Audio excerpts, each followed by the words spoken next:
Bueno, bien. Vamos entonces con lo que nos queda de grafos. Vamos a la pizarra.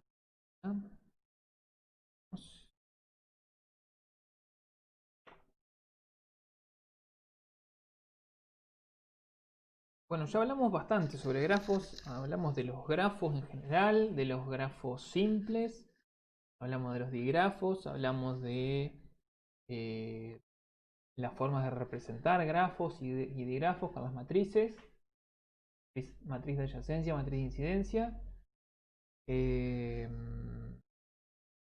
Hablamos de las familias de grafos destacadas, digamos, particulares por alguna razón.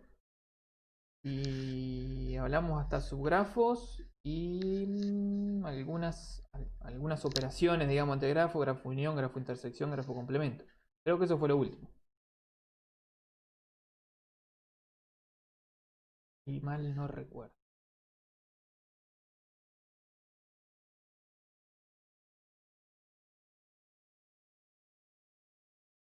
Bueno, vamos a arrancar así con los tapones de punta. con, con esto de los morfismos en grafos.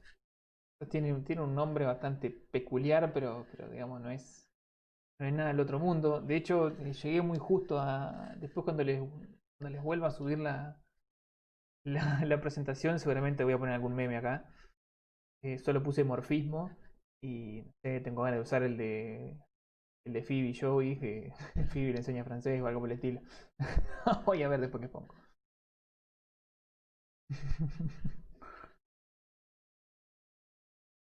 Bueno, vamos a arrancar con un ejemplo que me parece que es muy, muy ilustrativo como para teorizar al respecto. Fíjense, por ejemplo, esos dos grafos, ¿no? Supone que son dos grafos distintos, ¿no? Este primer grafo que podríamos llamarle B sub 1, formado por B sub 1 y E sub 1. Sé que son grafos simples, así que tranquilamente los podemos denotar de esta forma. B sub 1 es ABCD.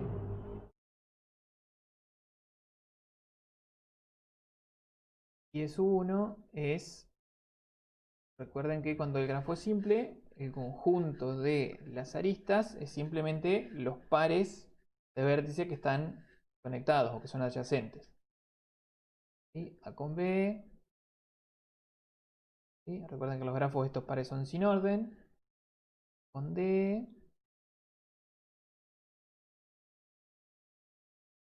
B con C. C con D. ¿Está? Y por otro lado, G sub 2. Digamos, ir la dupla, en este caso ya no terna, como B sub 2 sub 2, donde B sub 2 es 4 y E sub 2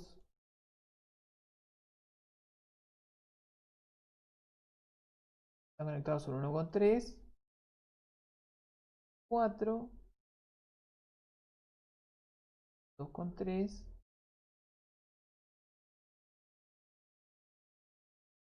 y 2 con 4. ¿Estamos? ¿Qué tan, ahí yo les puse una pregunta, ¿qué tan distintos les parece que son estos grafos?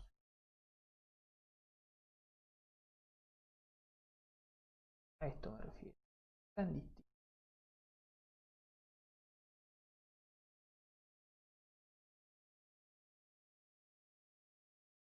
¿Mm? Uno es plano y el otro no. Hagamos un pequeño flashback. ¿Qué significa que un grafo sea plano o planar?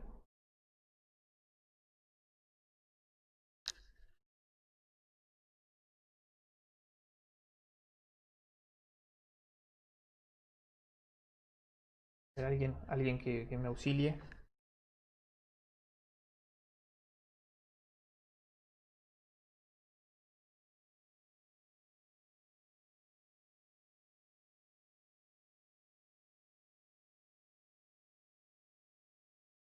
Bien, que se puede dibujar sin que sus aristas se toquen.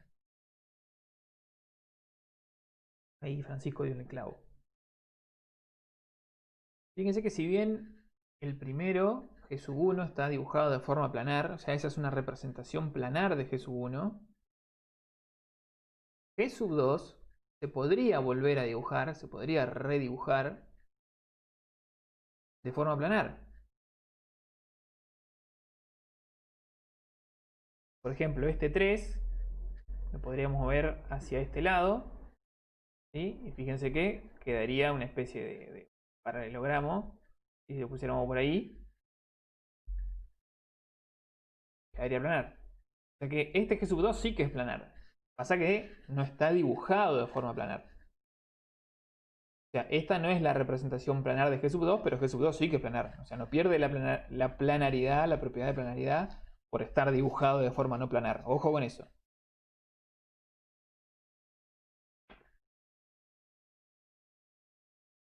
O sea que en realidad los dos son planares. ¿Sí? Porque este G sub 2 se puede redibujar de forma planar, así que es planar. Quédense tranquilos.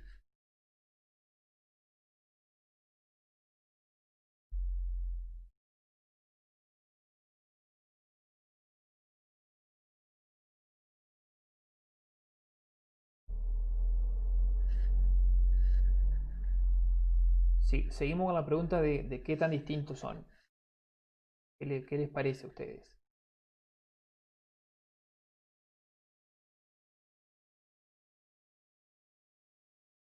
A ver, ¿alguno es subgrafo del otro? Empecemos por lo que sabemos.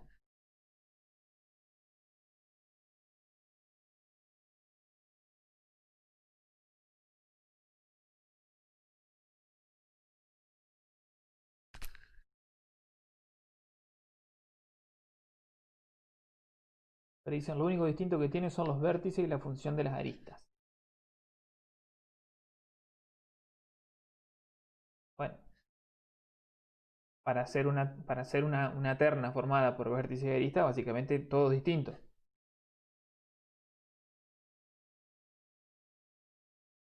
Claramente ninguno de los dos está incluido en el otro, ¿no? Pero fíjense que podríamos redibujar este segundo grafo, perdón.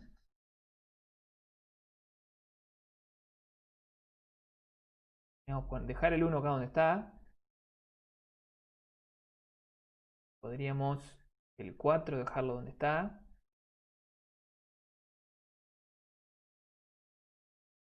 En el lugar del 3 podría dibujar el 2, por ejemplo. Y en el lugar del 2 dibujar el 3. O sea, solo intercambiar los lugares de 2 y 3. Y voy a conectar de la misma forma que estaban conectados, ¿no? 1 con 4, 1 con 3, 3 con 2 y 2 con 4. Apa, más parecido de lo que parecían de entrada, ¿no?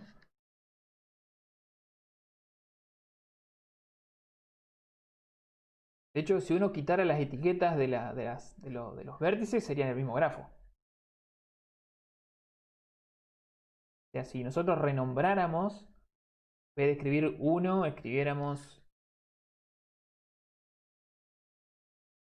A, en vez de escribir 4, escribiéramos D, en vez de escribir 2, escribiéramos C, en vez de escribir 3, escribiéramos B, tendríamos el mismo calcadito grafo.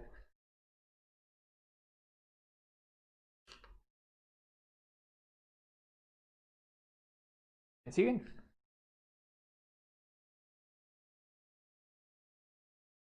Bueno, ese es el concepto de isomorfismo. Isomorfismo viene de iso, misma, morfismo, forma. ¿Sí? Los dos grafos tienen la misma forma. O sea que bueno, es una cuestión un poco tal vez difícil de formalizar el tema de la forma, ¿sí? Porque nosotros visualmente nos damos cuenta de la forma, pero digamos, matemáticamente es difícil de expresar, ¿no? Al menos con el nivel de matemática que tenemos nosotros. Sí. Y mañana que ustedes sepan ecuación diferencial y un montón de cosas. A lo mejor pueden despuntar el vicio un poco más del tema de la forma. Pero bueno, no nos vamos a meter en eso. O topología, por ejemplo.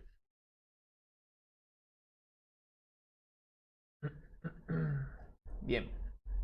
Entonces, isomorfismo es eso, es capturar la noción de misma forma. Más allá de los nombres, que el nombre de última es anecdótico.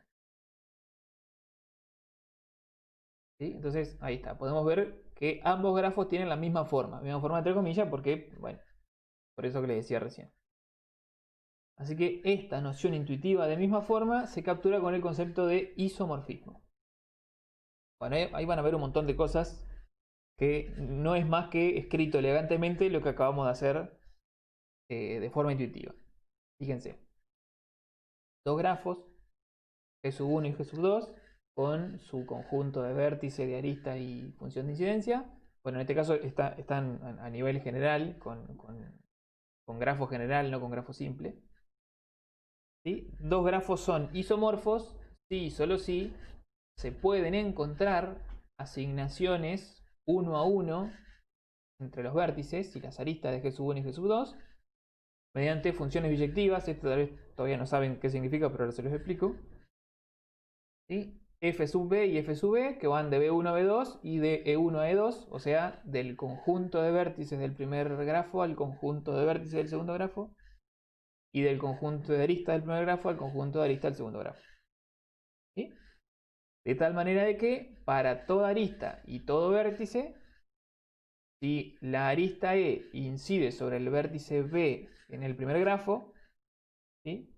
Entonces la imagen de esa arista, o sea, la arista asociada, la arista asociada en el segundo grafo incide sobre el vértice asociado en el primer grafo. O sea, esto que hicimos nosotros de si acá en vez de escribir 1 escribiéramos A, si acá en vez de escribir 2 escribiéramos tal cosa, eso significa encontrar una asignación 1 a 1. ¿Sí? Esto que hicimos acá. ¿Sí?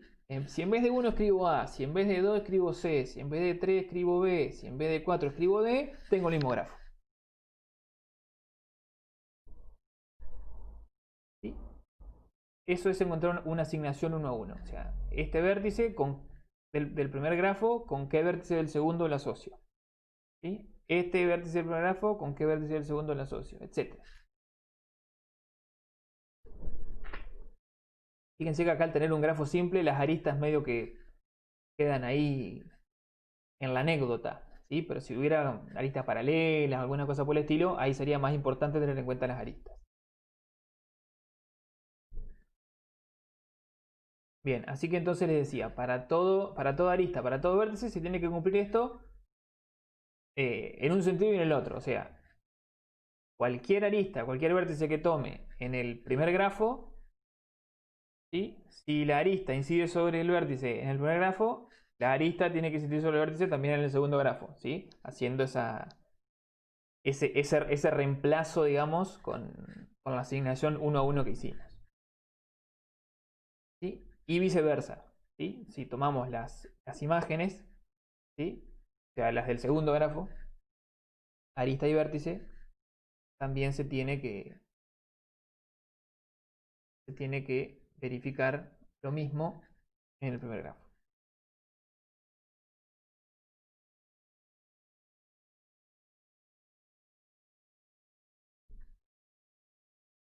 ¿Estamos?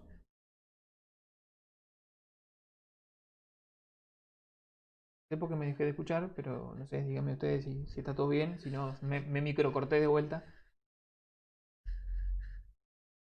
No, no, estamos bien, perfecto.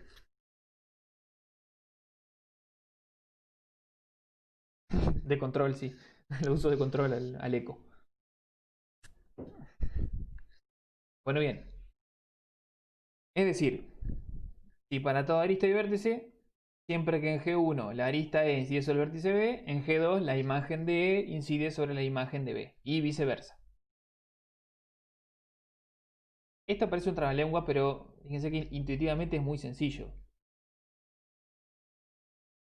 Bueno, y acá está la misma definición, pero con grafo simple, que justamente se simplifica bastante. Dos grafos simples son isomorfos si y solo si se pueden encontrar asignaciones uno a uno entre los vértices, o sea, acá hay una sola función, ¿sí? De tal manera que para todo u, para todo b, en los vértices, en el conjunto de los vértices,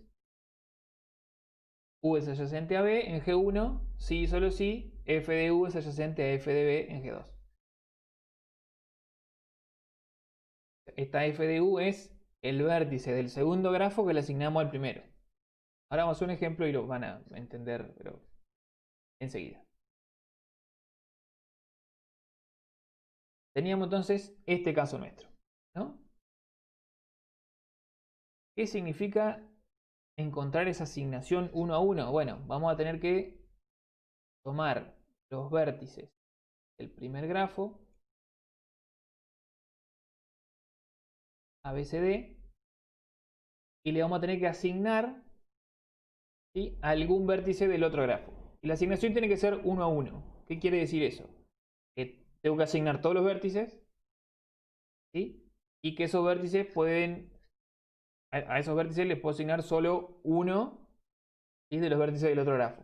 Y ese vértice tiene que ser distinto vértice por vértice. O sea, si a A le asigno el 1, no le puedo asignar el 1 a nadie más.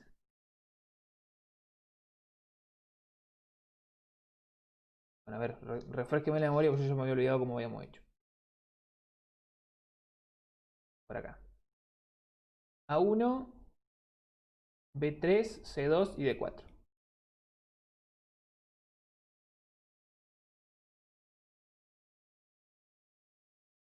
A1.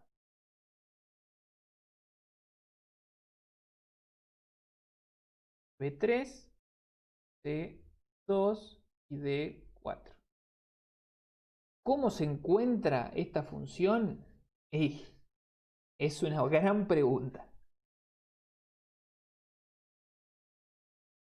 Ahora después vamos a hablar sobre eso. Pero vamos a suponer que nosotros la tenemos la asignación, ¿sí? Lo que tendríamos que hacer ahora es aplicar la definición.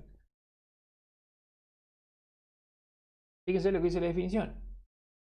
Para todo u en B1, para todo b en B1, ¿sí? O sea, para todo par de vértices del primer grafo, y u es adyacente a b en el primer grafo, quien le asigné en el segundo grafo, al primero, tiene que ser adyacente a quien le asigné esperen que me volví. Quien le asigné al primer vértice del primer grafo, ¿sí?, tiene que ser adyacente en el segundo a quien le asigné al segundo vértice del primer grafo. Es un trabalengua. ¿Qué teníamos que hacer? Una tabla.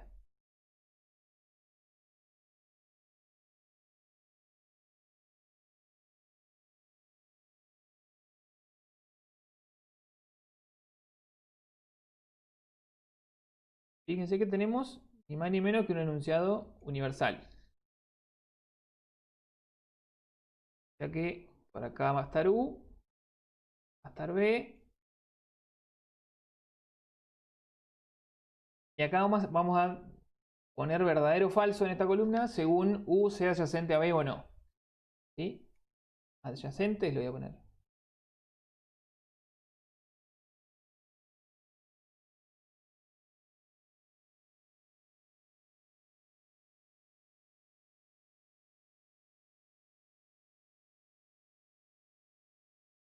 Por ahora lo dejo ahí.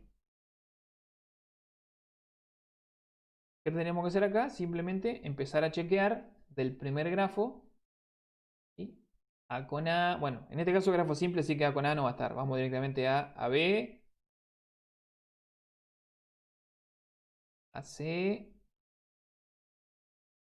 a D. BA no lo pongo porque estamos en grafos. Voy directamente a BC, BD y CD. ¿Sí? Ni más ni menos. Si tuviéramos digrafo, tendríamos que considerar también el orden. O sea, tendríamos que poner AB y BA, ¿sí?, AC y CA, etc.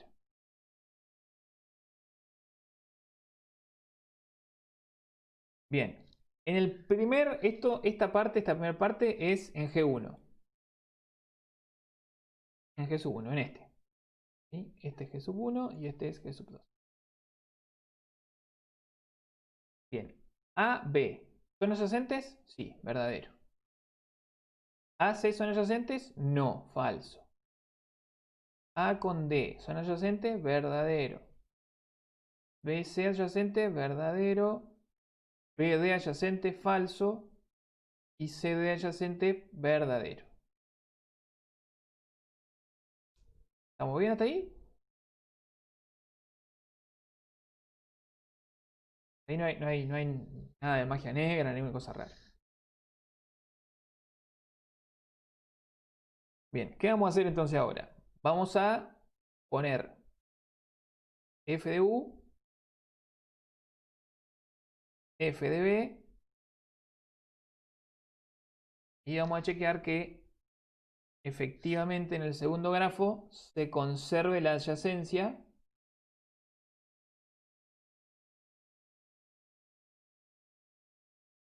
y según la asignación que hicimos nosotros. Ya me dio más o menos. Bien, f de u, fíjense que nos fijamos en la columna de u, ¿sí? Y nos vamos a la tablita y hacemos el reemplazo. ¿Sí? En vez de a escribo 1. Así que acá es 1, 1 y 1.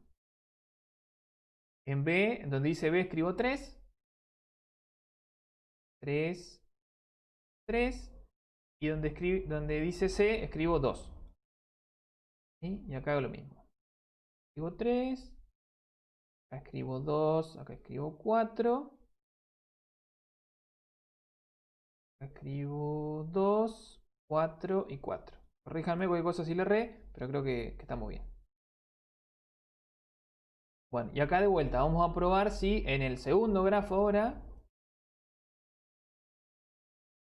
estos vértices son adyacentes. ¿Sí? O sea que ahora miramos en G2.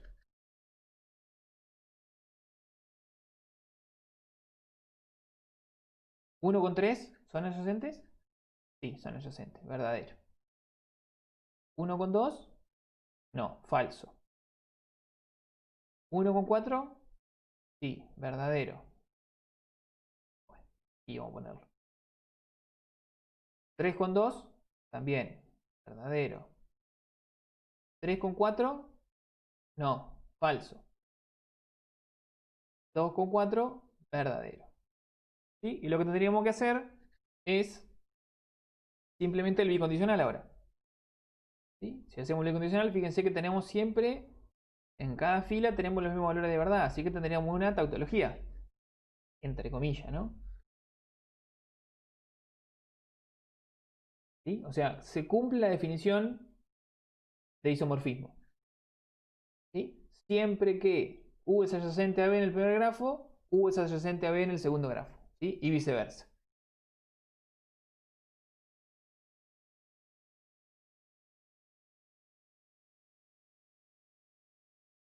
Entonces, ¿qué hicimos? Vamos de vuelta al principio. Tenemos dos grafos. ¿Sí? Dos grafos que aparentemente son distintos. ¿Sí? De hecho, son distintos. O sea, no son el mismo grafo. Pero sospechamos que tienen la misma forma. O sea que son isomorfos. ¿Cómo hacemos para demostrar eso formalmente? Bueno, primero tendríamos que encontrar. Bueno, primero no, es lo único que hay que hacer. Tenemos que encontrar una asignación vértice a vértice de tal manera que se cumpla una condición. Esa condición lo que dice es que la adyacencia entre los vértices asociados se tiene que mantener. ¿Sí? ¿Asociados por quién? Por esta asignación que estamos buscando. Esta función, bueno, vamos a la de esta. Tenemos una sola. La asignación que estamos buscando es una función. Es una función que es, o sea, tiene algunas características. O sea, esto seguramente si no lo vieron en álgebra lo van a ver. Es una función biyectiva. En el contexto de conjuntos finitos, esto simplemente es una función 1 a 1. ¿Sí? Si ustedes dibujaran la función, tendrían por acá b sub 1, por acá b sub 2. ¿Sí? Dar A, B, C y D. Por acá va a estar 1, 2, 3 y 4. ¿Sí? Lo que estamos buscando es una función 1 a 1. O sea, tengo que buscar formas de reemplazar un vértice por otro. ¿Sí? La que nosotros propusimos en esta tabla, ¿sí? Lo que hace es asignar de esta forma. A con el 1, B con el 3, C con el 2 y D con el 4. ¿Cómo dimos con esta función, con esta asignación? Ahora después vemos cómo buscarla. Por ahora, considerémosla dada. ¿Sí? Solo para poder entender esta tabla. ¿Sí? Después hablamos sobre cómo encontrar esta asignación. ¿Sí? Pero simplemente lo que estamos buscando es una asignación 1 a 1. O sea, tengo que asignar todos los de este lado con alguno de los de este lado. O sea, con exactamente uno. Y no le puedo asignar a dos. Perdón. No, sí, está bien. No le puedo asignar a dos vértices de este lado, de B sub 1, el mismo de este lado, de B sub 2. ¿Sí? Tiene que ser 1 a 1. Eso es lo que significa 1 a 1. lo que dice la palabra. ¿Sí? Entonces, una vez que encontramos esa asignación 1 a 1, ¿sí? No, en realidad no sabemos si la encontramos hasta que no probamos esto. ¿Sí? Porque lo que queremos probar justamente es que existe alguna asignación posible que haga que esta adyacencia, o sea, que la adyacencia en los dos grafos sea la misma.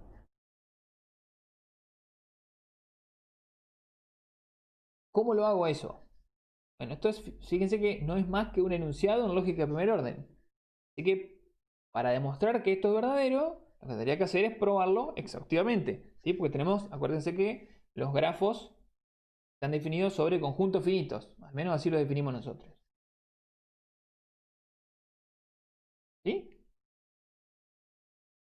Entonces, ¿qué voy a hacer? Como tengo un doble cuantificador, para todo U, para todo B, que están en el mismo conjunto B sub 1, lo que voy a hacer es una tabla con todos los pares posibles, ¿sí?, de vértices del primer grafo.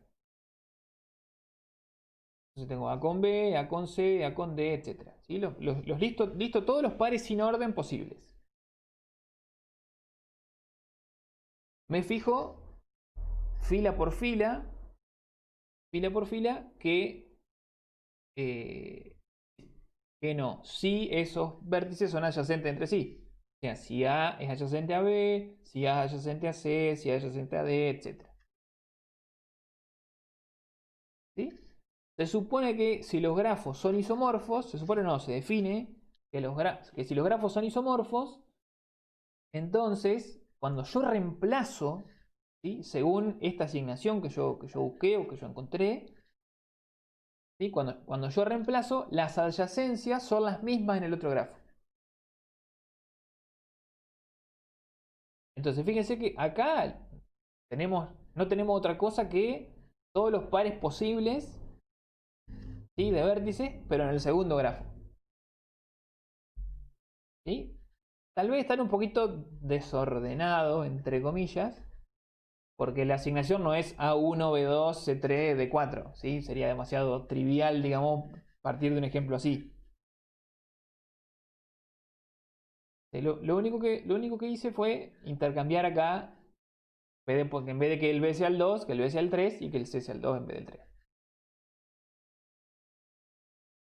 Entonces, lo que ponemos en esta columna, fíjese que no es otra cosa que el reemplazo, ¿sí?, del vértice U según la función f. ¿Sí? F de A es 1. F de B es 3. ¿Sí? F de C, perdón, es 2. etcétera. O sea, lo único que hago acá es reemplazar, ¿sí? Según la función, según la asignación 1 a 1, ¿sí? El vértice que le corresponde en el segundo grafo al vértice UV.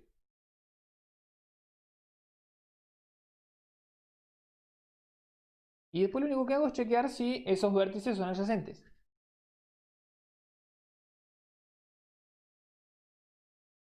¿Está? No, sí, no, ya sé, ya sé.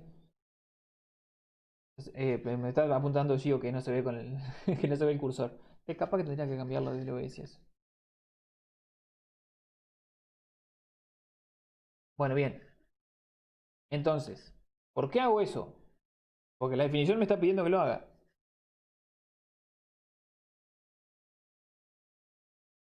¿Sí? U es adyacente a B en G1, sí y solo si f de U es adyacente a f de B en G2.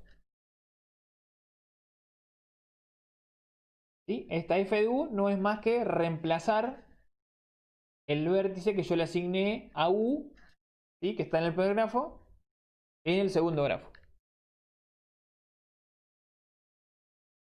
Y acá lo mismo. F de B es sencillamente el reemplazo de B, que B en realidad está en el primer grafo, ¿sí? En el segundo grafo.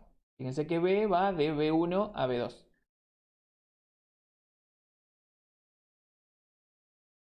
Es simplemente un morfismo, una transformación.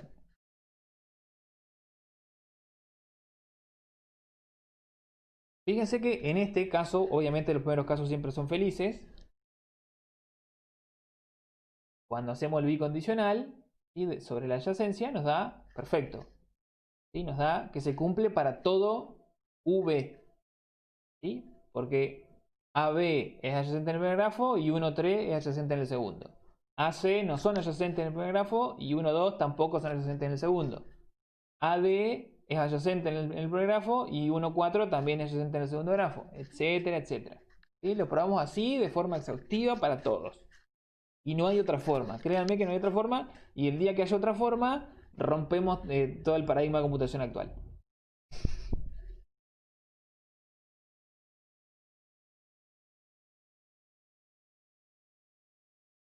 Todos tenemos que tirar nuestras tesis. No solo Giovanni, yo también.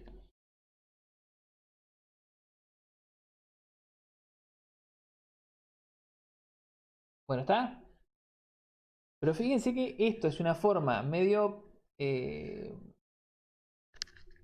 poco conveniente, tal vez, y artesanal, de expresar algo que nosotros intuitivamente lo pudimos hacer perfectamente. ¿Sí? Esto de intercambiar vértice por vértice, volver a dibujar y que nos quede el mismo grafo. Bueno, nos quede el mismo grafo cuando tenés 4 vértices, está todo fantástico. ¿Sí? Pero cuando hay muchos vértices, esto obviamente es muy complicado de hacer.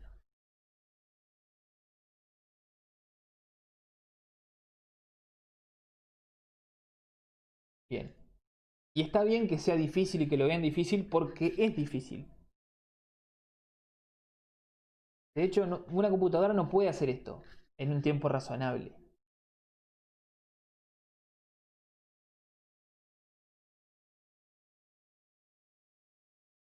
Bien, entonces, ¿queda claro, dada la función, o sea, dada la asignación 1 a 1, qué es lo que hay que hacer? ¿Cómo llenar esta tabla? ¿Esa parte se entendió?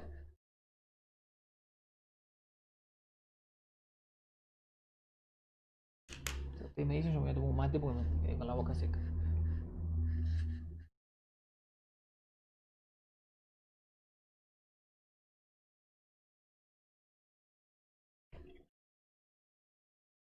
Bueno, veo un par de sís por ahí, de síes. Bueno, genial, fantástico. Vamos a volver a leer la definición. Dos grafos simples son isomorfos. Sí, solo si se pueden encontrar asignaciones 1 a 1 entre los vértices. ¿Sí? O sea, si existe una asignación 1 a 1 entre los vértices que haga que esto se cumpla.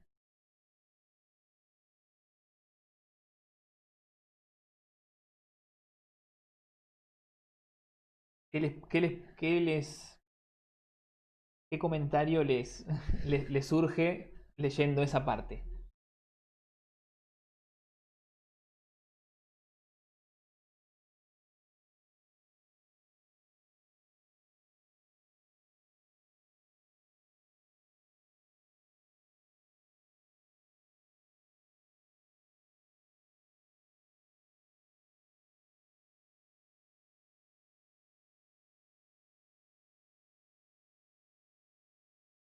Exacto, si hay al menos una asignación 1 a 1, los grafos son isomorfos.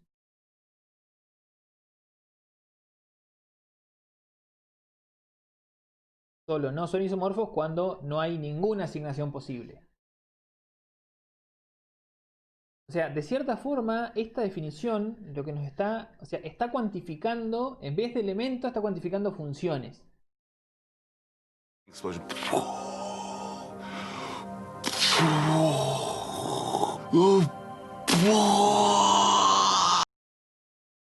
Es muy loco. De hecho, acá ya no fuimos de la lógica de primer orden y estamos hablando de lógica de segundo orden.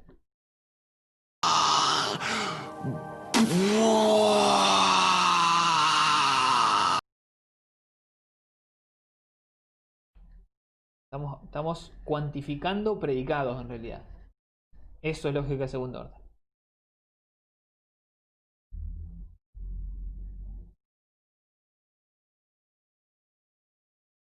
Pero no importa, no tiene sentido que ustedes se pongan a profundizar tanto. O sea, lo pueden entender perfectamente enunciado así como está.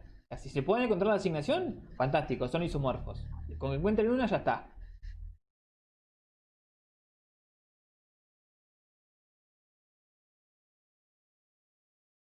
Bueno, eso es lo que sigue. Lo que está diciendo ahí Agustina es lo que sigue.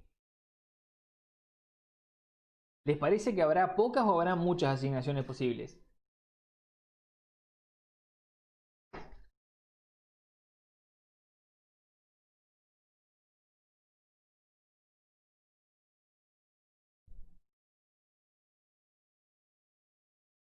Depende de qué.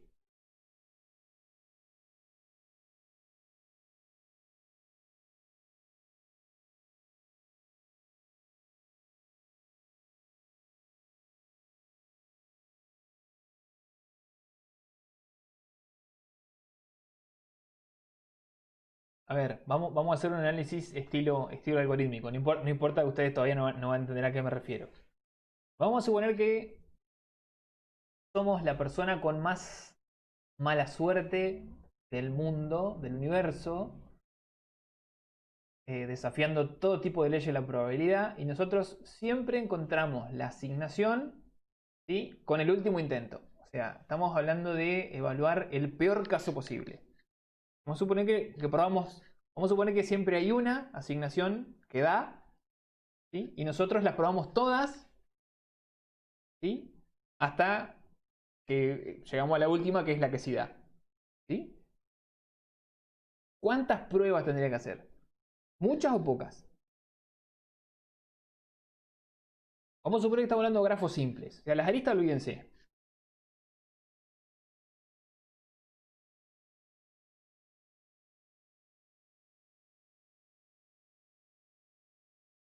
Miren, si yo tengo, como en este caso, cuatro vértices, y cuatro vértices del otro lado, por supuesto, ¿sí?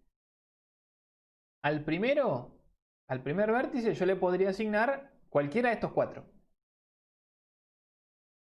¿Sí? O sea, para la asignación del primer vértice tendría cuatro opciones posibles.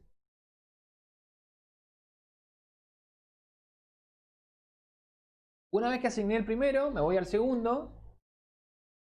B, el segundo, una vez que yo ya asigné el primero, tendría tres opciones.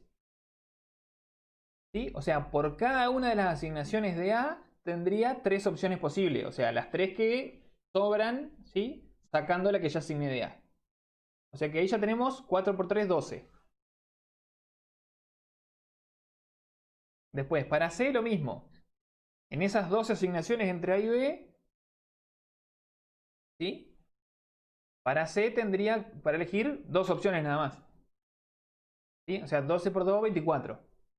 Y para D me quedaría una sola, ¿sí? Así que nos quedamos 24.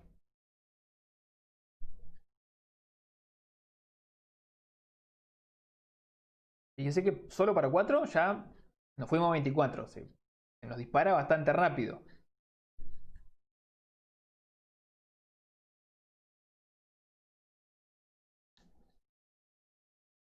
Miren, esto es muy sencillo.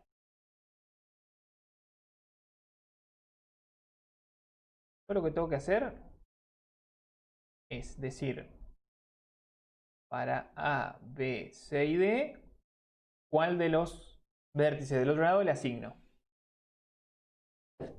¿Sí? Cuando voy a asignar el de A, tengo 4 opciones. Podría ponerle 1, 2, 3 o 4, el que quiera. ¿Sí? 4 opciones. Entonces, digamos, esta primera opción de A podría ser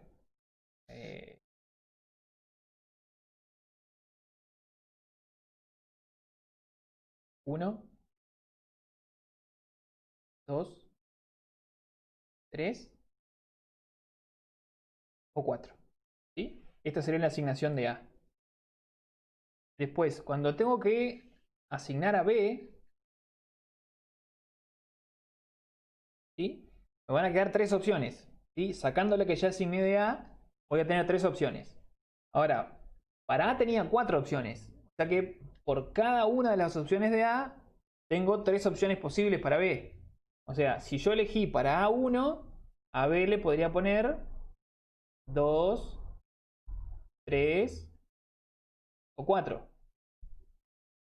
Si a A le puse 2, a B le podría poner 1, 3 o 4.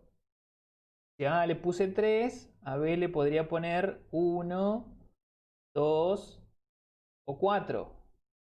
Y si a A le puse 4, a B le podría poner 1, 2 o 3. ¿Me siguen? O sea, por cada una de las opciones de A, tengo 3 opciones posibles para B.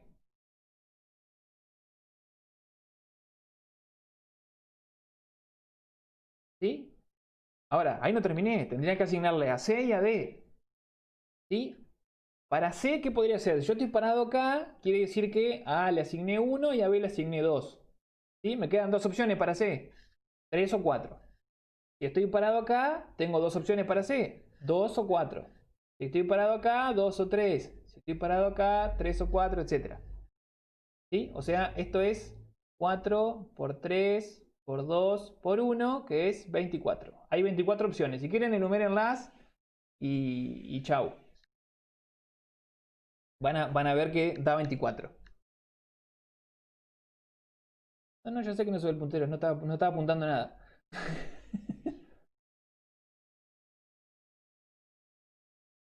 ¿Sí? O sea, son 24. Créanme que son 24. Ahora, si en vez de tener 4 vértices, tuviera 5 vértices, ¿sí? Esto sería, el razonamiento sería el mismo, pero acá tendría otro vértice antes. A ver.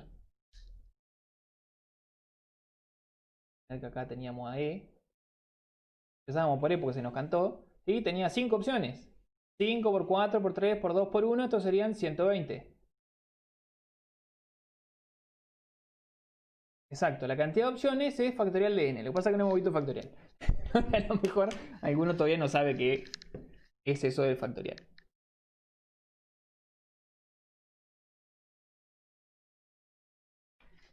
Pero el factorial es una función que crece muy rápido, más rápido que la exponencial, de hecho. ¿Sí? Que estamos todos asustados por el COVID, por el crecimiento exponencial. Bueno, esta es factorial.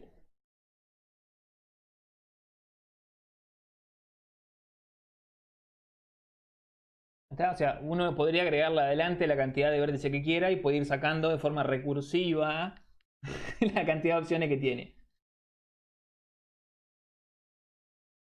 ¿Sí? Podría agregar el 6 adelante, que es 6 por 5 por 4 por 3 por 2 por 1, 720.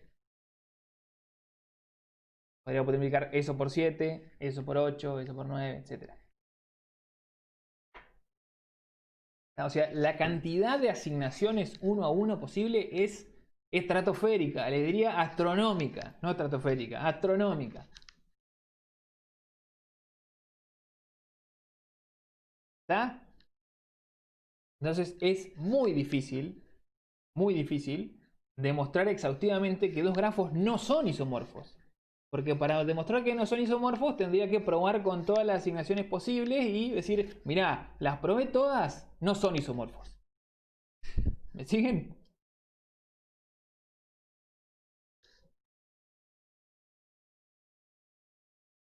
Afortunadamente, bueno, esto como para despuntar un poco el vicio, a ver, ustedes prueben si pueden encontrar entre ese grafo y un K44, o sea, 4 vértices de este lado y 4 vértices de este lado. Pónganle si quieren letras para no mezclarse.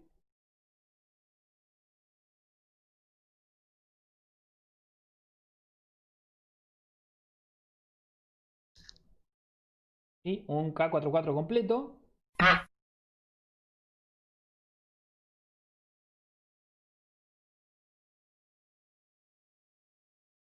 De hecho, a ver, estoy diciendo nada. No, es, no es K44.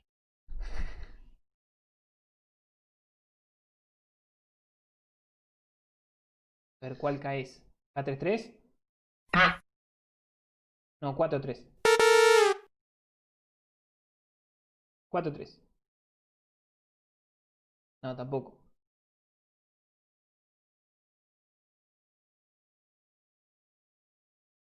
No, no debería ser completo. Bueno, es un K44 no completo. Bueno, ¿saben qué?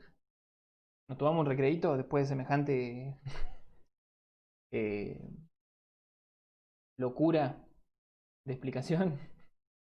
Y me dan tiempo para repasar un poquito a ver qué hice mal acá. Una deuda con la sociedad más tarde. Seguimos, gente, seguimos. Se nos pasaron 5 minutos más, bueno, no importa. Bien, ahí tenemos entonces dos grafos.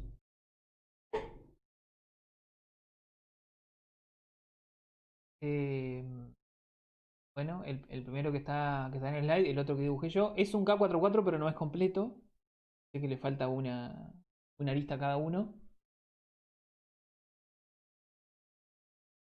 Tendríamos que demostrar que ambos grafos son isomorfos. Así que, ¿qué tendríamos que hacer? Primero tendríamos que buscar la famosa asignación.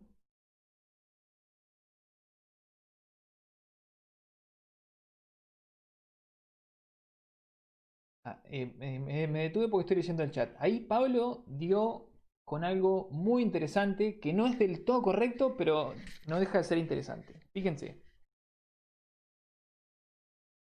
Pablo dice, son isomorfos porque tienen el mismo número de vértices y de aristas y los vértices tienen el mismo grado. Bueno, lo que acaba de decir Pablo son invariantes de los grafos. Bueno, avanzo un segundito para hablar sobre las invariantes y después volvemos a hacer esto.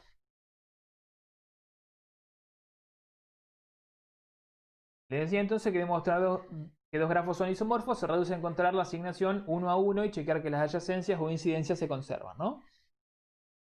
Sin embargo, este enfoque no es eficiente para demostrar que dos grafos no son isomorfos. Para eso podemos recurrir a las invariantes de los grafos, ¿sí? Que son cantidad de vértices, cantidad de aristas y grado de los vértices. Son los que por ahora conocemos. Es decir, si nosotros tenemos dos grafos y, por ejemplo, tienen distinta cantidad de vértices, entonces seguro que no son isomorfos. ¿Sí? Lo mismo si tienen distinta cantidad de aristas o si los vértices no tienen el mismo grado. son condiciones necesarias. Es decir, se tienen que cumplir para poder existir isomorfismo. No son suficientes. ¿Sí? O sea, puede haber grafos que tengan misma cantidad de vértices, misma cantidad de aristas, mismo grado, y sin embargo, no ser isomorfos. ¿Sí? Entonces, recapitulando un poco. Las invariantes nos sirven para demostrar que dos grafos no son isomorfos. ¿Sí? Porque son condiciones necesarias para que exista isomorfismo. No son suficientes, o sea, que se cumplan no garantiza que exista alguna asignación. ¿Estamos? ¿Me siguen? Si se cumplen las invariantes, puede llegar a pasar de que probemos todas las asignaciones posibles y no nos dé ninguna.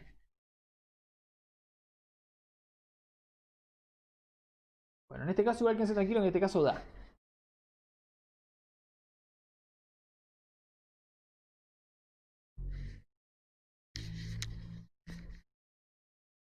Bueno, ¿qué asignación les parece que tenemos que hacer? Voy a ir haciendo una tablita por acá. En este caso no le hace justicia del todo al problema del isomorfismo. O sí, no sé, tal vez sí. Porque resulta que en este grafo todos los vértices tienen el mismo grado.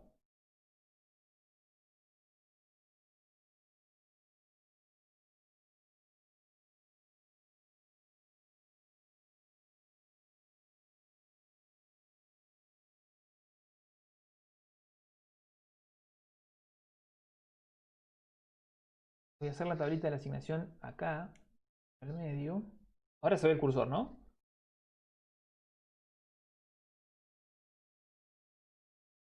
Hoy no se veía.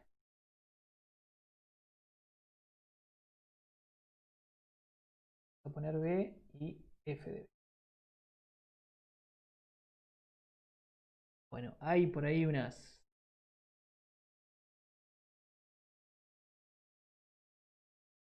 ofertas. 1A, 2E, 3B. Bueno, voy a copiar el que dice Cecilia y de última, si no da, nos vamos a dar cuenta.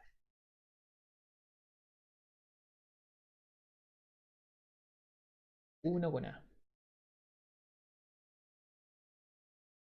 2 con E. 3 con B. 4 F. 5 con G. Corríjanme si me equivoco. 6 con C. 7 con H. Y 8 con D. Bien. Ahí tenemos una especie de conjetura, digamos.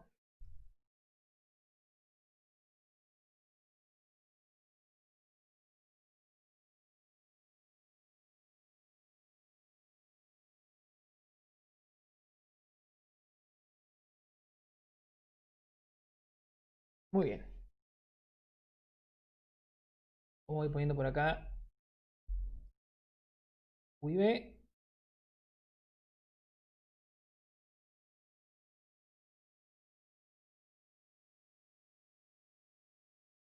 ¿En qué me baso para la asignación? Preguntan ahí en el chat. Bueno, ya les digo, este caso por ahí no nos da muchas pistas. Pero por ejemplo, los grados nos suelen dar una muy buena pista de qué asignación hacer. Por ejemplo, si uno tiene dos grafos en el que tiene dos vértices de grado 2, dos vértices de grado 3 y dos vértices de grado 4, entonces ahí no es tan complicada hacer la asignación porque los de grado 2 de uno van a tener que tener, digamos, la asignación la van a tener que hacer con los del mismo grado del otro, los de grado 3 lo mismo, los de grado 4 lo mismo. ¿Sí? Entonces, entre los de grado 2 van a tener solamente dos opciones, entre los de grado 3 dos opciones, entre los de grado 4 dos opciones.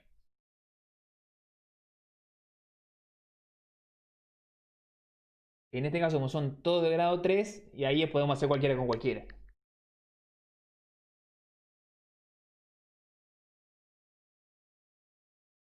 ¿Siguen?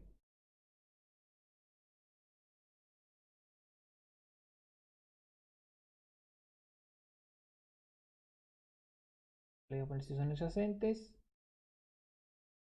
Vamos a poner f de u, f de b, y me está faltando una columna. Efectivamente, estos también son adyacentes. Ok.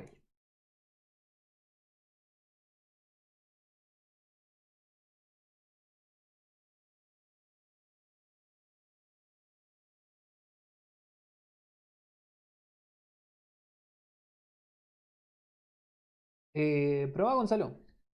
Probá una asignación. Fíjate si te da. A ver, por ejemplo, si vos asignás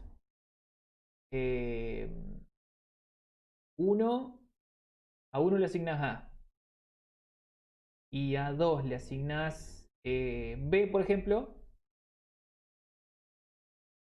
esa asignación no es válida.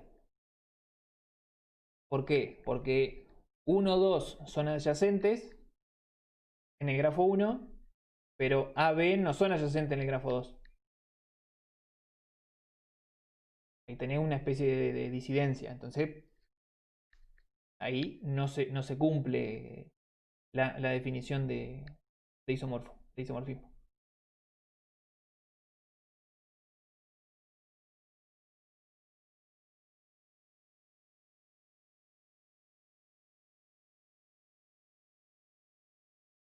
Uno, 2, 1, 4, 1, 5. Tendría que poner 1, 3, 1, 6, 1, 7, 1, 8. Pero no lo voy a hacer porque lo voy a chequear de otra forma.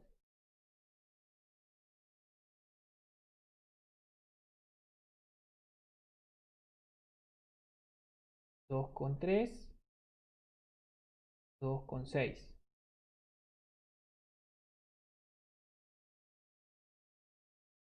4, 3 con 7. Acá en realidad van a ser todos adyacentes. Estoy poniendo solo los adyacentes.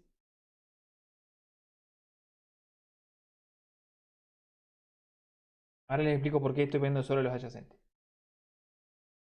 Bien, y ahora vamos a, según la función f, que hemos simplemente conjeturado o la hemos hallado de forma intuitiva, a ver si la adyacencia se mantiene. Entonces, 1 es A, 2 es E. 1 es A, 4 es F, 1 es A, 5 es G. A ver, partiendo de ahí, ¿no? A con E, sí, fantástico. A con F, también, fantástico. Y A con G, también, fantástico. Fíjense que el 1 aparentemente está bien asignado. Y pues las adyacencias del 1 se cumplen todas. Vamos con la del 2. Bueno, una del 2 ya la chequeamos y está bien. Bien. De 2 entonces era E, le asignamos E. Y 3 le asignamos B. E con B está, sí, está. Son adyacentes. Fíjense que hasta ahí venimos bien. 2 con 6, o sea, sería E con C. E con C, sí, también, fantástico. Bueno, y así habría que checar todo. 3 con 4, ese 3 dijimos que era B, con 4 que es F, B con 7 que es H, Y BF está. Y BH también está. Vale, y habría que seguir con todos. Se los dejo para que lo terminen ustedes.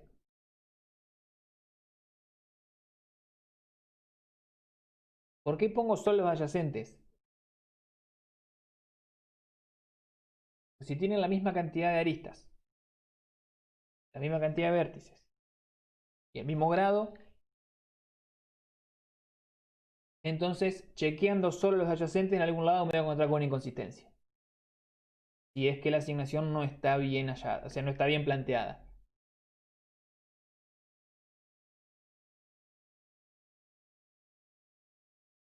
En algún momento me voy a encontrar con que, supónganse que 1 con 4, supónganse, ¿no? 1 con 4 son adyacentes en grafo 1 y me voy al grafo 2 y las imágenes respectivas no son adyacentes.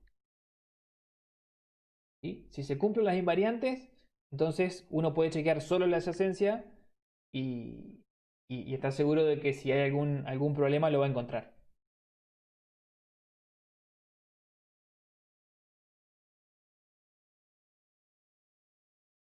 Hasta ahora y siempre, Leandro, la asignación es intuitiva. De hecho, esto no lo harías a mano, esto lo tendría que hacer una computadora y lo que va a hacer la computadora es chequear asignaciones eh, más o menos razonables, teniendo en cuenta las invariantes justamente. O sea, si por ejemplo uno tiene, acá en este caso uno tiene grado 3. Si A, por ejemplo, en el grafo 2 tuviera grado 4, entonces esa asignación directamente ni la prueba, porque sabe que no le va a dar. ¿Sí?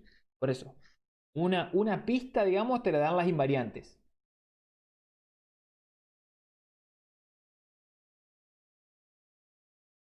Si vos conjeturás, digamos, una asignación y resulta que encontrás una inconsistencia, o sea, encontrás que en el grafo 1, 1 con 4 son adyacentes y, no sé, A con B no son adyacentes, entonces lo único que demostraste es que esa asignación no te demuestra isomorfismo. ¿Está? Tendrías que probar con otra asignación. Tendrías que terminar probando todas las asignaciones posibles, pero obviamente nosotros no vamos a hacer eso.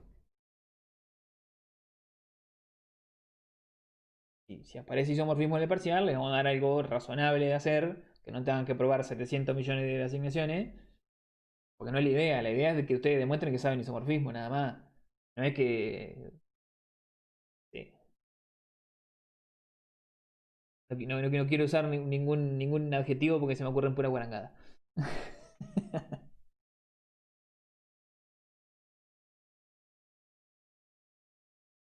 Bueno, está, pero ¿se entendió el concepto de isomorfismo entonces?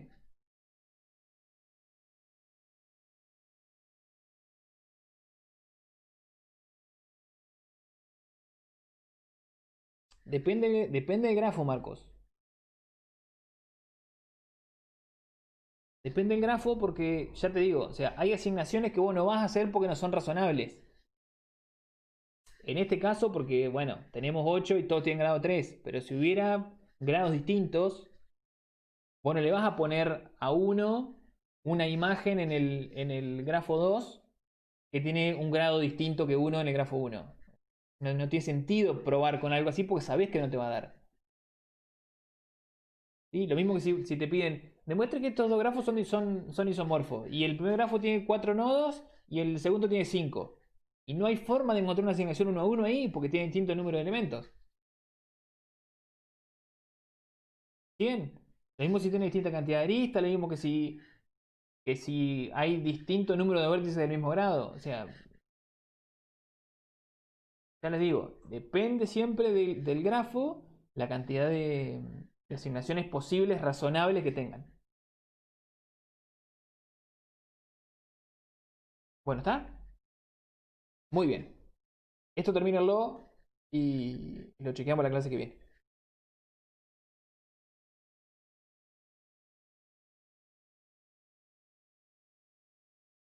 Bueno, esto de las invariantes ya lo charlamos. Bueno, ahí había para hacer un ejemplo, pero no lo vamos a hacer. Nos está acuciando un poco el tiempo.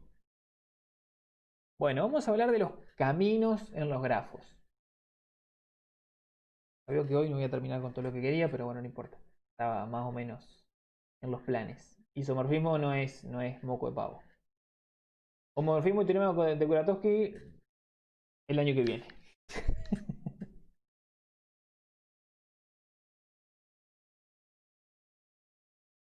Bueno, acá. Ahí está, ahí dice Matías que le dio todo verdadero, así que está bien asignada. Ahí está, no me acuerdo quién la propuso, pero está con la intuición matemática plena. Bien, lo que les decía entonces es que acá lo que les mostramos es tal vez el problema que le dio el puntapié inicial o el empujoncito inicial a la teoría de grafos para ser realmente enunciada, digamos. Esa ciudad que tienen ahí es actual Kaliningrado, vieja Königsberg. No sé si hay algún alemán barra austríaco, no sé, no me acuerdo bien a dónde es Königsberg. No, creo que es en Rusia. Sí, Rusia, Rusia. No sé cómo se dirá. Yo siempre lo he dicho Königsberg.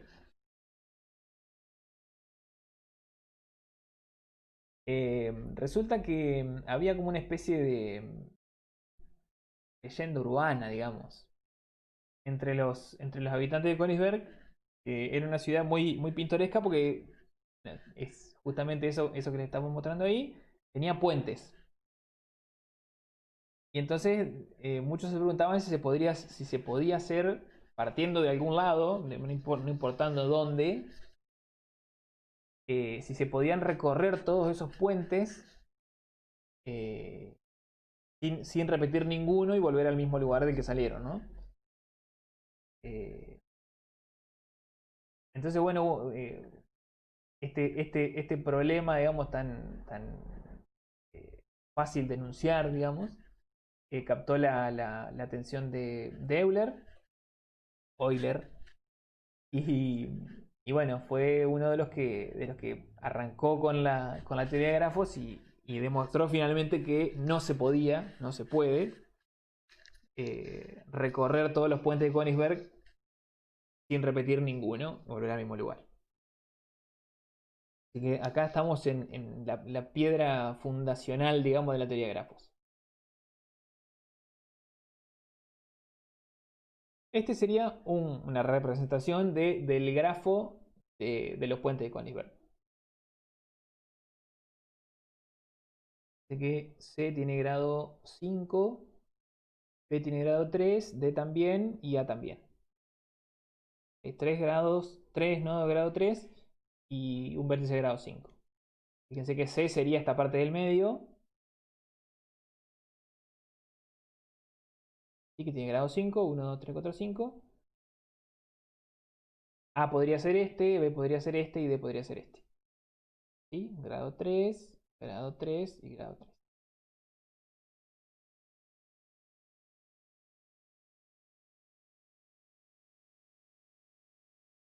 Bien, ¿qué es esto de camino? Bueno, justamente el problema de los puentes de Königsberg se trataba de recorrer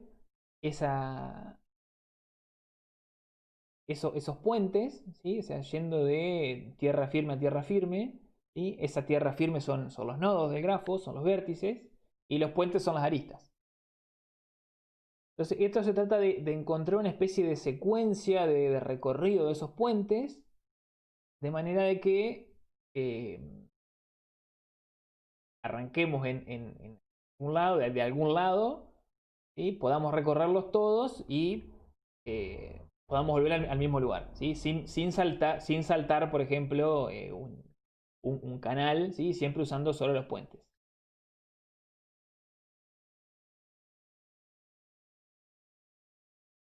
Entonces, esta secuencia de pasajes de tierra firme a tierra firme es este concepto de camino. O sea, un camino básicamente es una generalización o una secuencia de nuestro concepto de adyacencia. Y fíjense, un camino de un vértice B a un vértice W es una secuencia finita alternada de vértices y aristas del grafo G, que empieza con B y termina con W, donde cada arista de la secuencia incide sobre los vértices que la preceden y suceden en tal secuencia. Bueno, esto de nuevo, parece un trabalengua, pero es algo muy sencillo. Fíjense que básicamente tenemos una especie de formato genérico de un camino.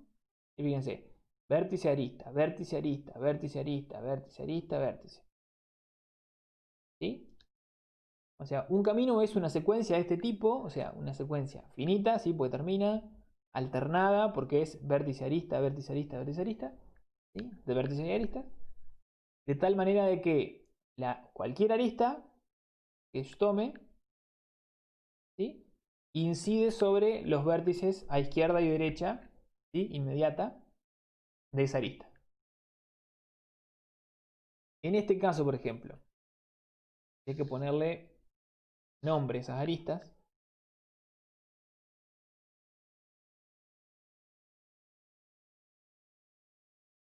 El grafo no es simple. 7 aristas. Un camino posible podría ser, ejemplo,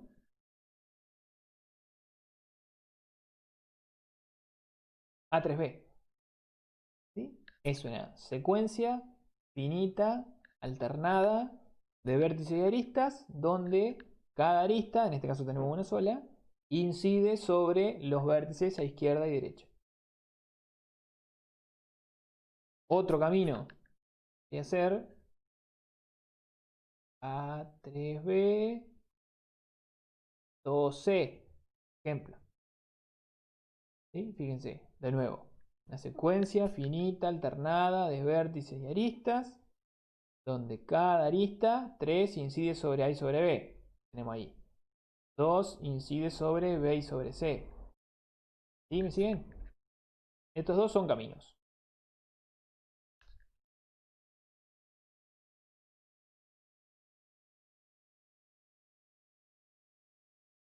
Ejemplo, esto. A5D, 6C, 7B, por ejemplo. ¿Esto qué es? Es una secuencia finita, alternada, de vértices y aristas. Pero fíjense que 7, por ejemplo, este 7, debería incidir sobre C y sobre B. ¿Sí? Incide sobre C, pero no incide sobre B, incide sobre D en realidad. O sea que esto no es un camino.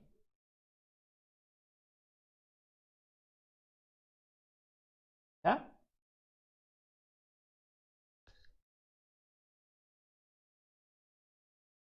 Un camino podría ser tranquilamente esto, solo. Un vértice solo se llama camino trivial.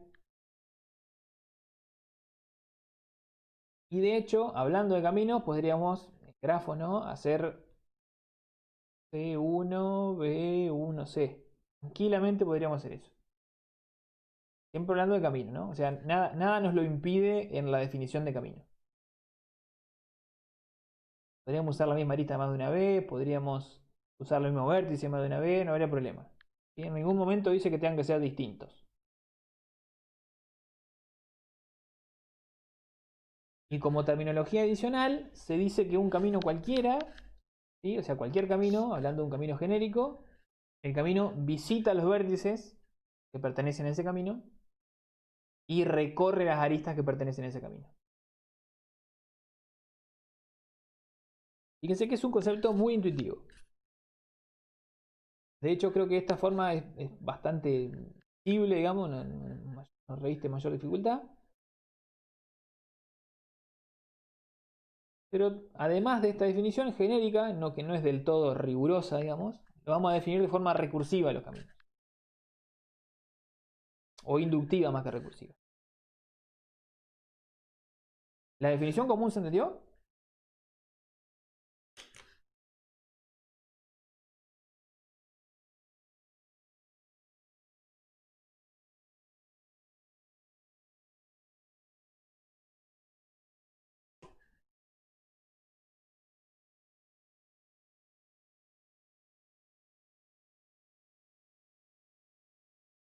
Bien, genial.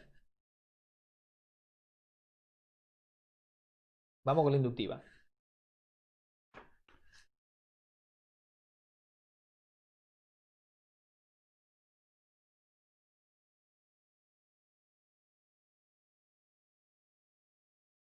No me estaba viendo yo. Está como muy echado. Ahí está. Bueno, bien, fíjense. Definición inductiva. ¿Recuerdan la estructura siempre de las definiciones inductivas y recursivas? Paso básico, paso inductivo. Paso básico es lo que les decía recién. Un camino trivial. ¿Sí? Sí, este es un camino trivial.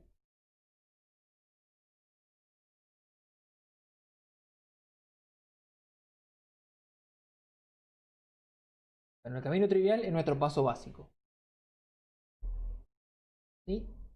B, por ejemplo, B solo, siendo B un vértice del grafo, es un camino de B a B. ¿Sí? Es un camino que empieza en B y termina en B. Camino trivial.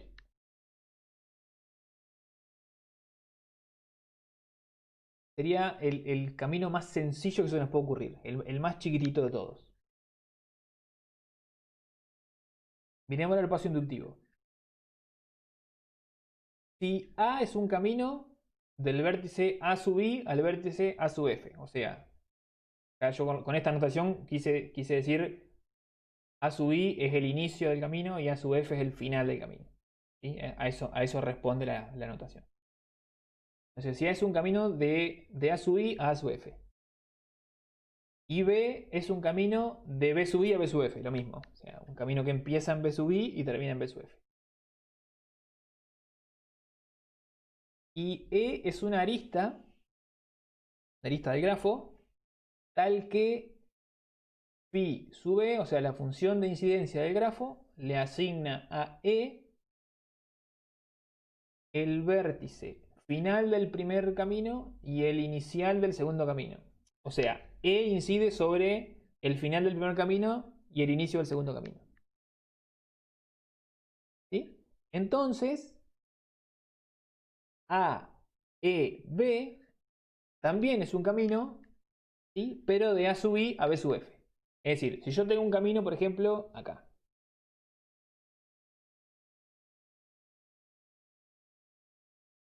Fíjense, este y este. Yo tengo un camino que empieza en A y termina en C. Y tengo, por ejemplo... Ah, no, justo ese no me sirve. Vamos a inventar uno.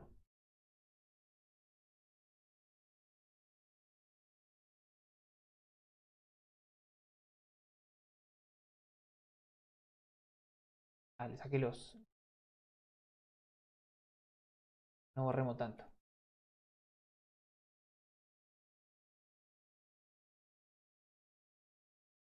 Eso nomás y les dejo las etiquetas de las aristas que puedo poner.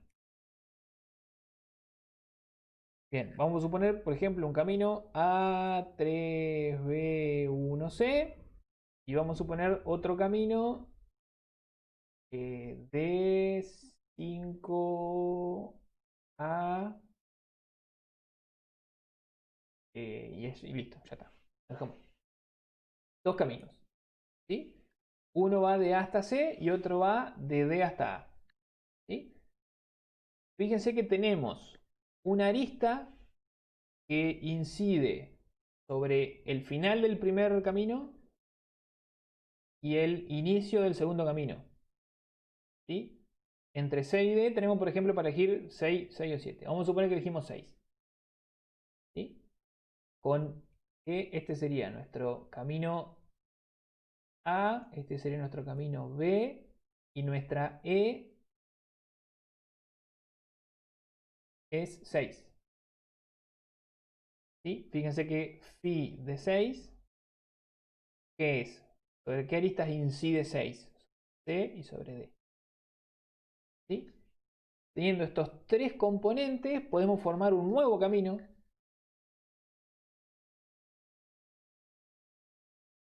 A3, B1, C, el primero. La arista, 6. Y el segundo camino. D5A. Fíjense que es un camino válido, porque 6 incide sobre 6 sobre D. ¿Se dan cuenta? De hecho, con estas dos reglas podemos formar cualquier camino que se nos ocurra. O sea, un camino, por ejemplo, muy sencillo, ¿no? Este camino, B3A. ¿Cómo podríamos formarlo? Y podríamos formarlo a partir del camino trivial B, el otro camino trivial A, ¿sí? Y la arista E igual 3, que incide sobre A y sobre B. ¿Sí? B3A es un camino. ¿Se dan cuenta?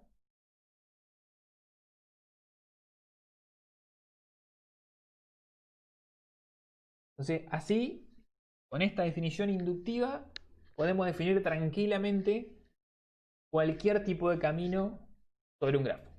¿Sí? Con este paso básico del camino trivial y buscando aristas que incidan sobre el último vértice del primer camino, con el camino que se nos ocurra, ¿sí? Y el vértice inicial del segundo camino, ¿sí? A y B.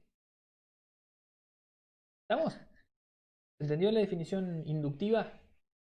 Pensé que es exactamente lo mismo que la otra, ¿sí? Hasta más compacta, podríamos decir, porque no tiene tanto subíndice y formulerío y no sé qué.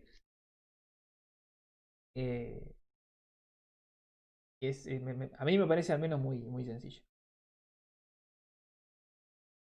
Bien. Y hay una noción sobre la longitud de los caminos que tiene que ver con la cantidad de aristas que forman ese camino. Se podría definir de forma genérica tranquilamente. A ver, si uno toma este formato, ese formato, entonces el camino tiene longitud n, ¿sí? Va de 0 hasta n-1. ¿Sí? Pero me pareció interesante poner una definición recursiva de longitud. Fíjense que acá primero les aclaro, digamos, coloquialmente la longitud de un camino es la suma de la cantidad de ocurrencia de las aristas que lo componen.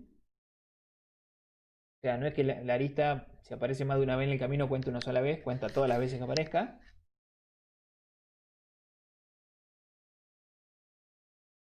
Yo, por ejemplo, mirando estos, fíjense que este camino A tiene longitud 1, 2. Longitud 2. Podemos ponerlo así. Este B, por ejemplo, tiene longitud 1. Y este, ese que habíamos formado antes, tiene 1, 2, 3, 4. Longitud 4. ¿Sí? Que fíjense que es muy interesante. Es la suma de las longitudes de los dos caminos que lo componen, más 1 por la lista nueva que agregamos. ¿Sí? Y eso en realidad lo podemos verificar para cualquier camino. ¿Sí? Según cómo lo formemos, podemos utilizar esos pasos en los que lo fuimos formando para calcular la longitud. ¿Sí? De hecho acá, por ejemplo, decíamos B, el camino trivial, tiene longitud 0.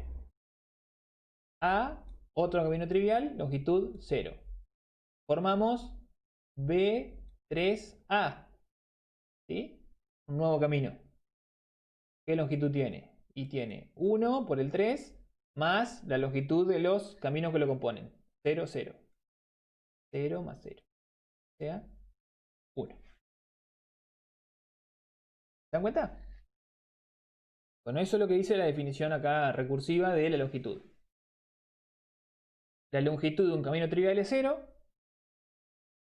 Y la longitud de un camino de esta forma, A y B, es la suma de la longitud de los caminos que lo componen más 1 por la arista E que usamos para unirlos. ¿Está? Entonces ahí sí tenemos las dos caras de la moneda. La definición inductiva de camino y la función recursiva que calcula la longitud de un camino.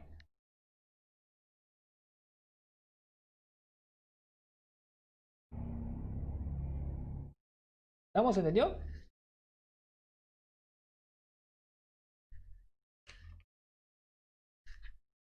Toma otro mate mientras tanto.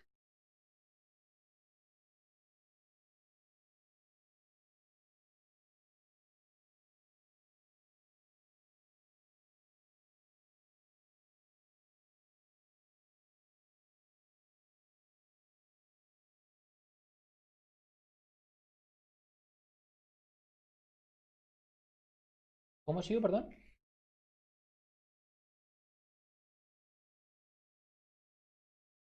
Ah, bien. Acá me apuntan con el señalador electrónico que faltan solo 10 para terminar de corregir. De lo recuperatorio estoy hablando, ¿no?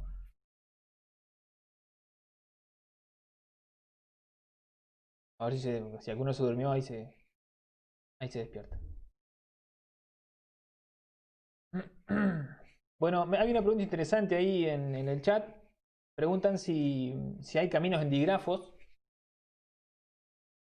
Bueno, sí, hay caminos en digrafos. La definición obviamente va a variar un poquito.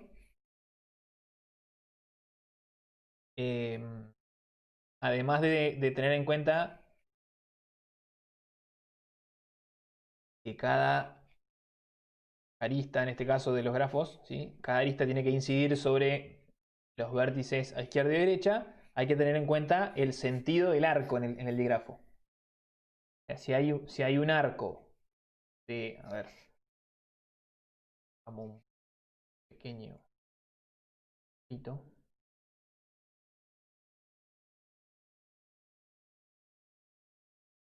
Tiene que haber puesto una hoja en el medio. Pónganse que tenemos un grafo así, ¿no?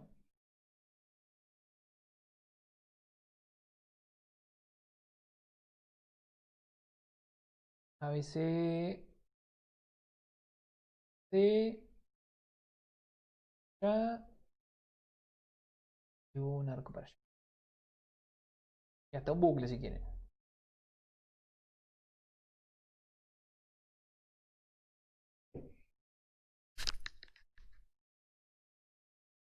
A1, 3, 4, 5. Bueno, un camino en este digrafo podría ser, por ejemplo, de 2 a 1B, ejemplo. O, por ejemplo, podría ser C5C, ejemplo. ¿Sí? Esos son dos caminos válidos. Lo que no podemos hacer, por ejemplo, es A1B. No tengo ninguna lista que vuelva. A1B, 6C, por ejemplo. ¿Sí? Porque si bien 6 incide sobre B y sobre C, en realidad incide positivamente sobre C, no sobre B. Incide negativamente sobre B, no sobre C. O sea que este arco 6 no podría ir en este lugar. ¿Sí? Porque no respeta el sentido del arco. Que es que no. No es un camino.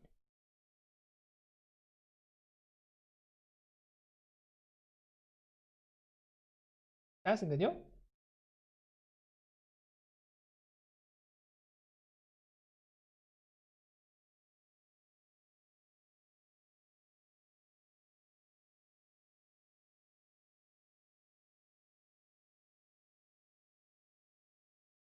En el apuntecito que tienen, tienen en la plataforma, está todo esto, ¿eh?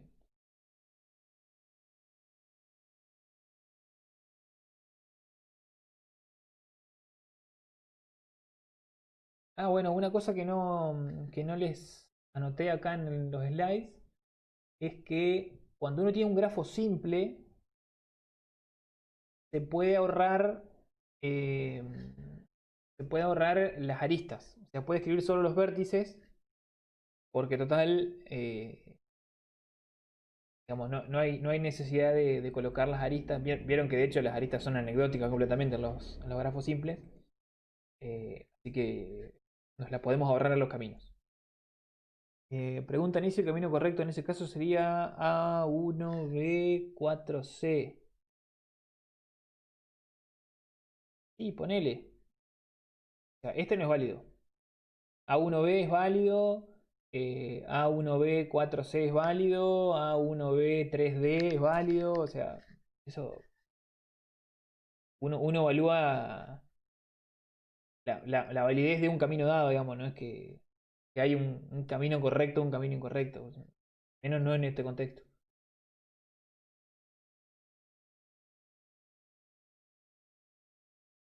Bueno, bien, y acá algunas precisiones extras sobre terminología. Cuando uno se encuentra con que hablan de un sendero, en vez de hablar de un camino, hablan de un sendero, de un vértice A a un vértice W, están hablando de un camino particular, de un camino que no repite arista. ¿Sí? No hay repetición de arista. Cuando hablamos de una trayectoria, no repetimos vértice. E indirectamente, tampoco repetimos arista, porque si repitiéramos arista estaríamos repitiendo vértice, obviamente.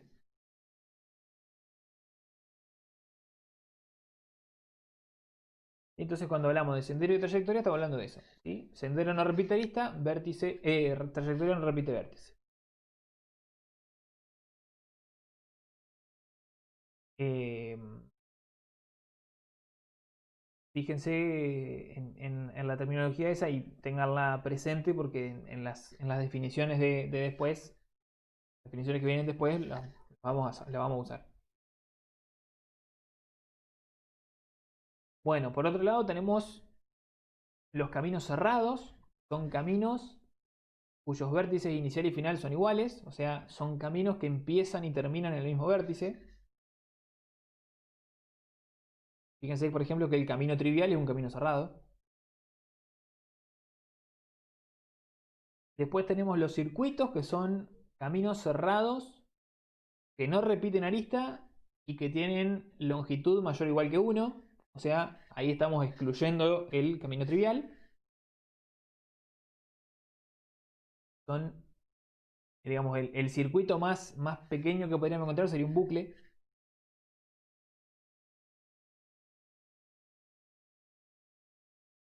Y además los circuitos simples son circuitos que no repiten vértice, a excepción del primero, obviamente, que es donde empieza y termina el circuito, ¿no?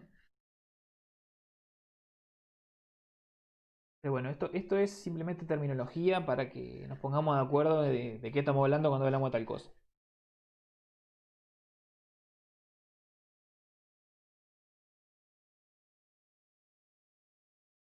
Bueno, hagamos un ejemplito rápido.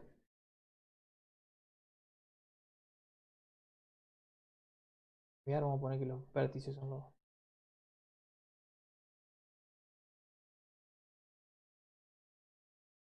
grafos, ¿no?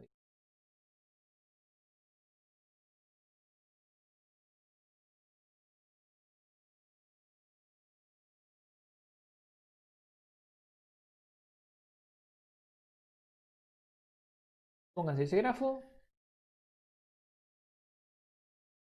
Bueno, camino común, por ejemplo, ¿no? Uno, voy a ponerle nombre a esto. SD. Ya puse el bucle, ya soné. Por ejemplo, 1, B2, B1, por ejemplo. ¿Qué es eso? Las opciones son... Uy, qué grande está eso.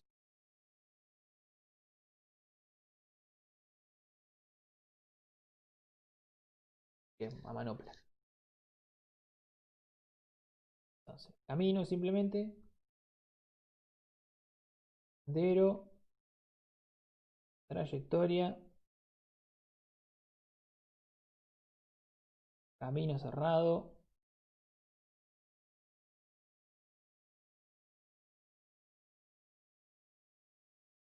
circuito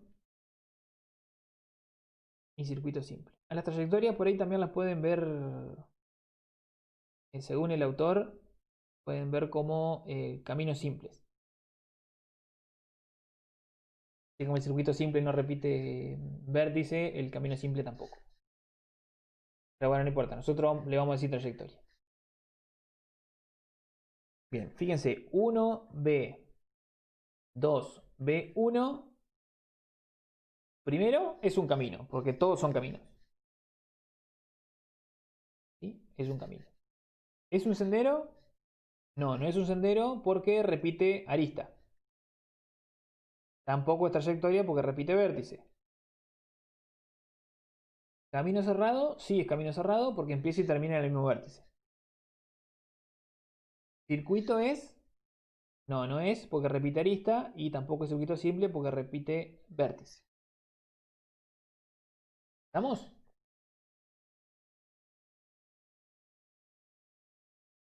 Vamos con otro.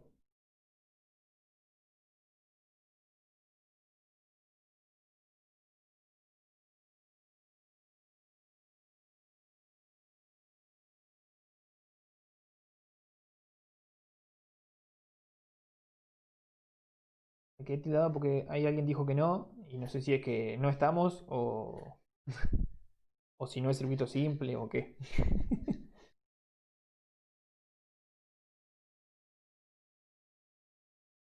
Vamos con otro. 1A1B2.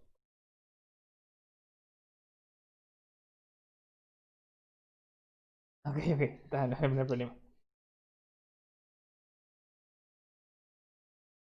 Bien, ¿qué es? ¿Camino? Sí, todos son caminos.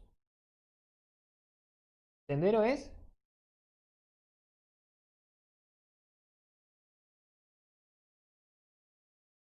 Sí, es sendero porque no repite arista.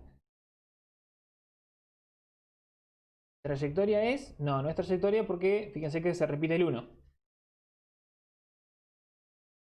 Camino cerrado no es porque no empieza y termina en el mismo vértice y obviamente todos menos todavía. Aquí este es sendero. Es camino y es sendero.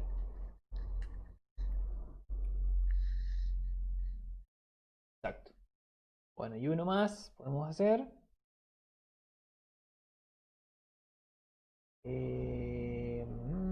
3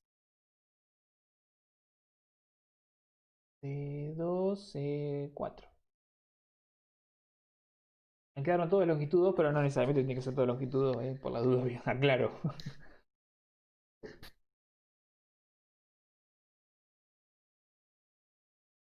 Bueno, este es camino, ¿sí? Es un camino válido. Sendero es porque no repite arista. Trayectoria es porque no repite vértice. Camino cerrado no es porque no empieza y termina en el mismo vértice. Y estos dos tampoco. ¿Está?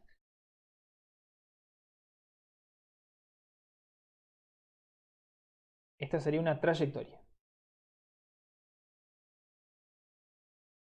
Para decir el término más específico. Bien, y del concepto de camino se deriva una propiedad muy importante de los grafos, que es la propiedad de conexidad o conectividad, le dicen algunos. Primeramente, se dice que dos vértices U y B son conexos si existe un camino de U a B. Fíjense que con esta definición todos los vértices son conexos consigo mismos. La relación de conexidad en los grafos es reflexiva, ¿sí? Porque el camino trivial, ¿sí?, es un camino que empieza y termina, o sea, que lleva de U a U.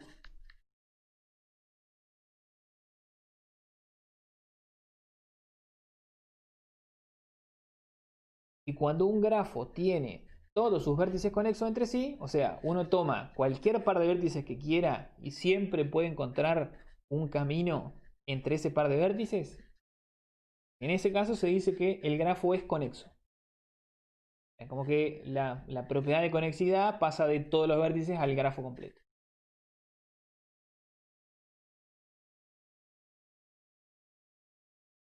Bueno, fíjense que con esta definición, el grafo vacío es un grafo conexo.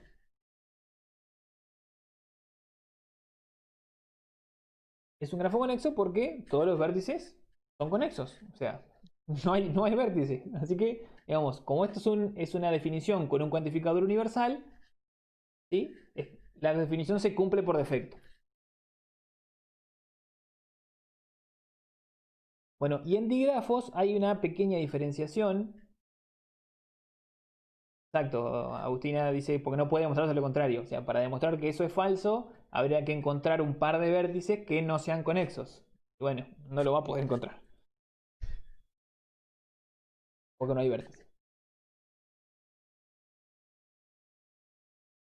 Bueno, para los digrafos, entonces les decía, hay una pequeña diferenciación entre fuertemente conexo y débilmente conexo. Un digrafo es fuertemente conexo cuando se cumple esta misma definición. O sea, lo que para los grafos es conexo, para los digrafos es fuertemente conexo.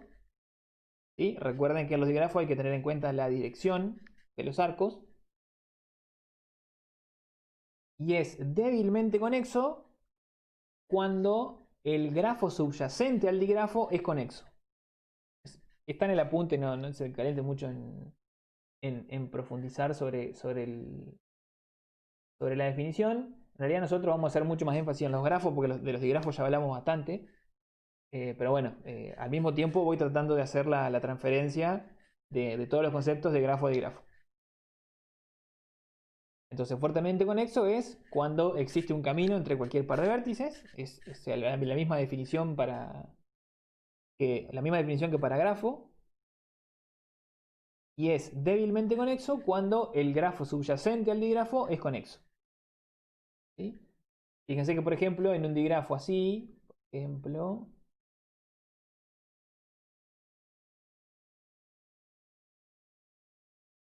estilo,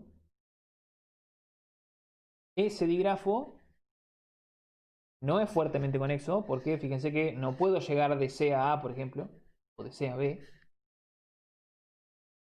¿sí? Pero sí es débilmente conexo, porque el grafo subyacente, que sería este,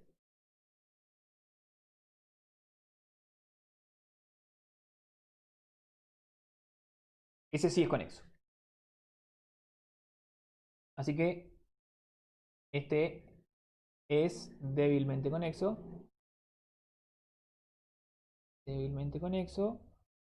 y no es fuertemente conexo.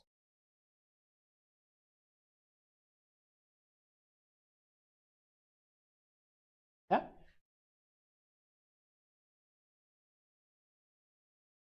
Muy bien. Bueno, ejemplo. Chau. Bueno, y hay una... Ah, bueno, y antes de pasar a esto, los caminos también son invariantes en los grafos. Es decir, por ejemplo, ¿no? Si uno quiere probar isomorfismo entre dos grafos y encuentra que en el primer grafo hay un camino de grado 4, de longitud 4, y en el segundo grafo no hay ningún camino de longitud 4, entonces no son isomorfos los grafos. ¿Está? O sea, además de las invariantes que ya vimos, los caminos son unas invariantes extra que nos pueden ayudar a demostrar que dos grafos no son isomorfos.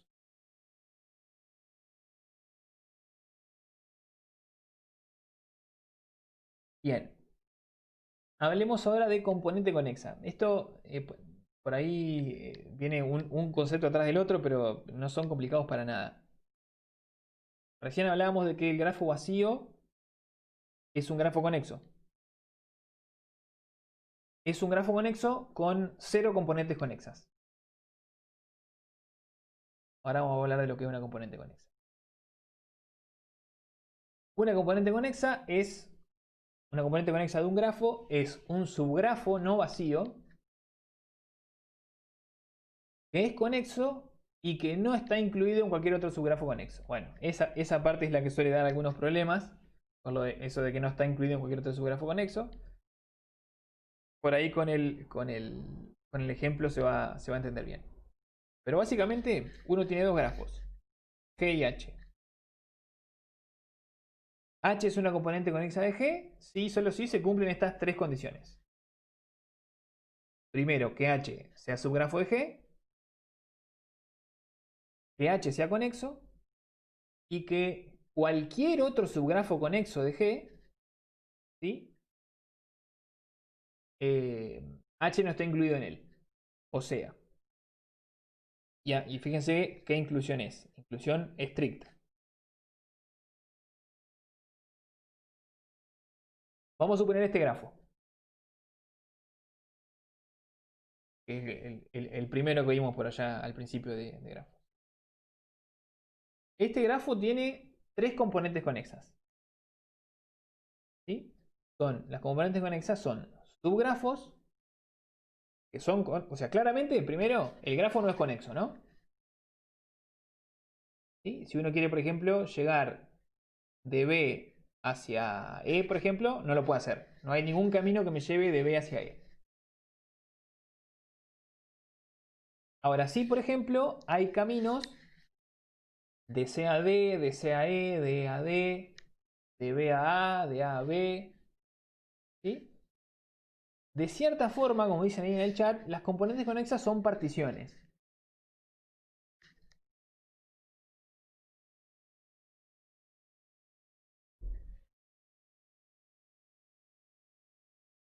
Son subgrafos del grafo original, ¿sí? Que son conexos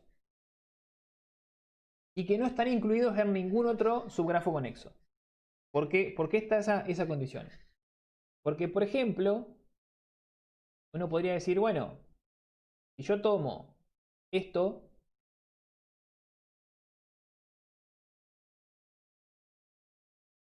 y va al punto.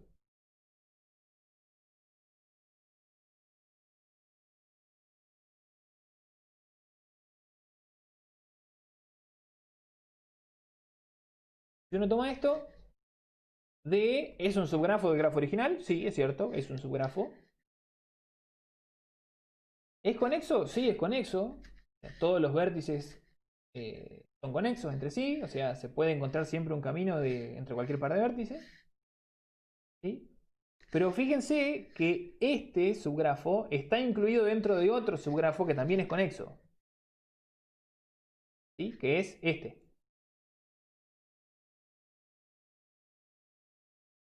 ¿Sí? Sin embargo, este subgrafo no está incluido en algún otro subgrafo conexo del grafo.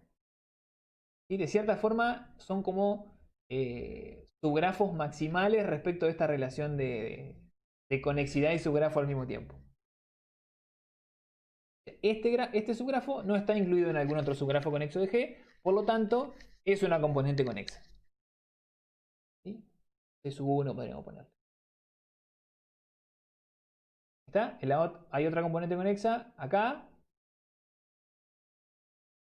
¿Sí? Componente sub 2. Y esta otra es la tercer componente conexa.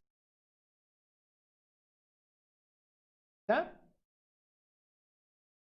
Visible, o sea, visualmente salen muy fácil las componentes conexas. Salvo que el grafo esté dibujado de una forma demasiado malvada, que esté todo cruzado con todo. Si está más o menos separadito, es bastante identificable el tema de las componentes conexas. ¿Está? Entonces, este grafo tiene tres componentes conexas. Fíjense que cualquier grafo conexo que no sea el grafo nulo, ¿sí? Tiene exactamente una componente conexa que es el mismo grafo. No hay.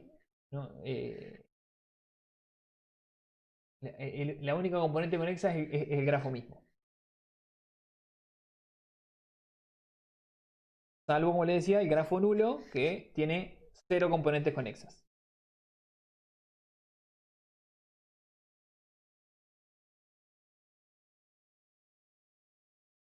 Bueno, iba a arrancar con circuito de Euler, pero medio que se nos viene la hora encima y no los quiero embarullar con más conceptos.